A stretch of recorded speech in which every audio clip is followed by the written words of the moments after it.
War. I mean, I love the fact that you concentrate on the characters and that, you know, it was not dealing with the polemic of the war, but you were more concentrating about this man trapped in this situation and how they deal with it, which is, you know, a lot of the themes that you later on explore further in the Hurt Locker.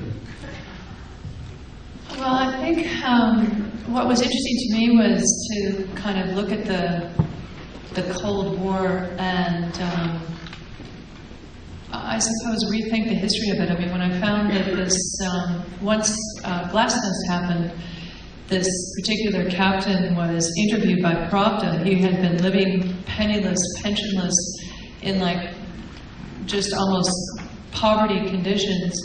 And, you know, arguably he perhaps single-handedly saved the world in that he had a, you know, whoever doesn't know the story, it's a malfunctioning nuclear submarine, actually the first nuclear submarine,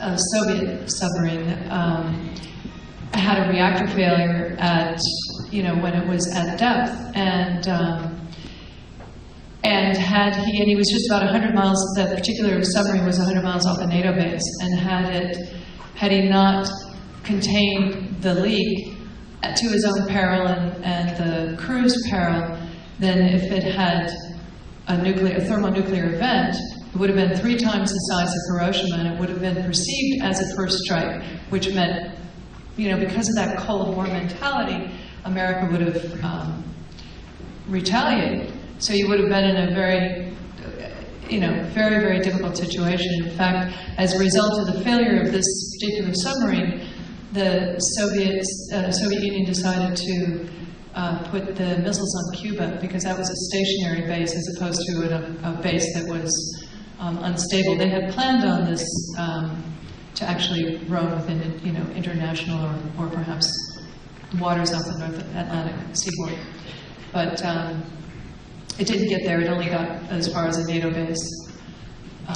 And you once again, you know, you explain the whole situation of the war, but your eye chose to focus on the characters and the close-ups of the actors and the soldiers, you know, the characters, as opposed to imposing all the.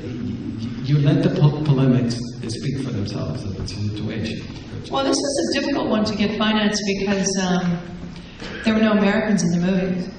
And I remember going to, you know, pitching the story, and you'd kind of get this look of, this sort of, you know, quizzical look of, well, and so who are the good guys? Be like, no, they are good guys. You know, they saved your life. You're alive because of them. Well, I don't understand. Who are the Americans? I know they're all Soviet. Anyway, so that was the hurdle that we had to cross for this one. But yeah, the polemic is kind of inherent in it. I mean, I think it causes you. I remember I had a screening for the State Department, and there were these actually Russian nuclear physicists there who didn't know the details of the story because, again, it hadn't been made public until the Pravda interview and this and that. And they had tears in their eyes because, you know, they were obviously, you know, really proud. I mean, this was a really kind of cherished secret within the submariner community that never sort of surfaced. Anyway.